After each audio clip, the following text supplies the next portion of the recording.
Sziasztok srácok, mivel sokan kértétek, hogy legyen bemutató a Boosted Appról, ezért elhoztam nektek őt is. Gyakorlatilag egyszerre jött ki az új Excel sorozattal, úgyhogy úgy gondoltam, mindenképp érdemes lenne pár szót róla is beszélnünk. Első és legfontosabb, ami újítás jött a régi Boostedhoz képest, hogy két fő tényező volt, amivel elég sűrűn találkoztunk, mint probléma. Egyrészt, hogy túl hangos lett egy idő után. Ezt legfőképp az a probléma okozta, hogy van egy műanyag cam follower, ami a felső pengét mozgatja. Ennek volt két kis Y alakú kis patentja. Ha ez a patent megtelt hajjal és hetente nem tisztítottátok megfelelően, akkor ez a feszültség miatt elkezdett túlmelegedni, és egy idő után eltört. Ugye a melegedés miatt egy kicsit kitágul, és onnantól már zörög benne a penge, tehát kvázi hangosabb is lesz.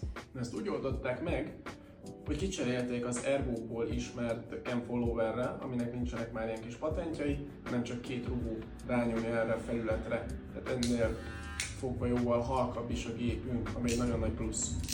A másik tényező pedig a kapcsoló, ami az előzőhöz képest sokkal jobban át lett gondolva.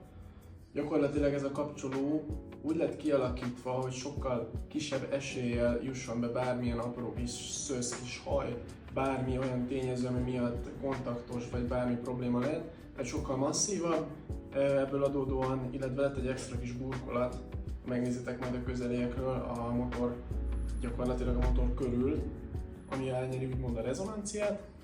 Ezáltal egy sokkal masszívabb, halkabb gépünk lesz. Én azt mondom, ez egy nagyon jó árértékarányú gép.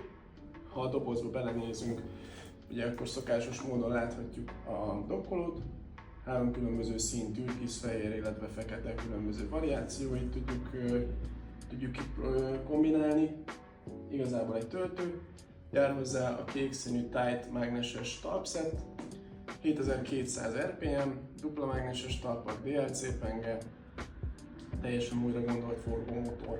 Úgyhogy összességében én nagyon elégedett vagyok, ez az egyik kedvenc gépem most jelenleg, amit használok. Súlyra nagyon könnyű, fédet is iszonyatosan könnyen lehet vele vágni. Amit én módosítottam, egy nagyon apróságot, az annyi, hogy a Fade Blade-del érkezik. Én nekem a Fusion, illetve Vapor penge sokkal jobban bevált, ami egy kicsit ívelt, én arra átcseréltem. Tehát alapból gyári ugyanúgy, és egy ennyi zérógépet állítottam, hogy közelebbit vágjak, nem teljesen gyári beállítással használom.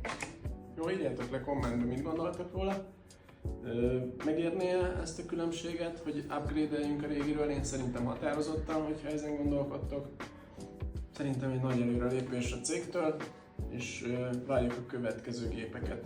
Szeretnétek, akkor mindegyikről csinálunk ezután egy ilyen kis bemutatót, mert őszintén látok benne fantáziát, meg jó fan ezeket összevágni. Úgyhogy ennyi mára, sziasztok! Hülye, egy lévétel elmondtam, gec!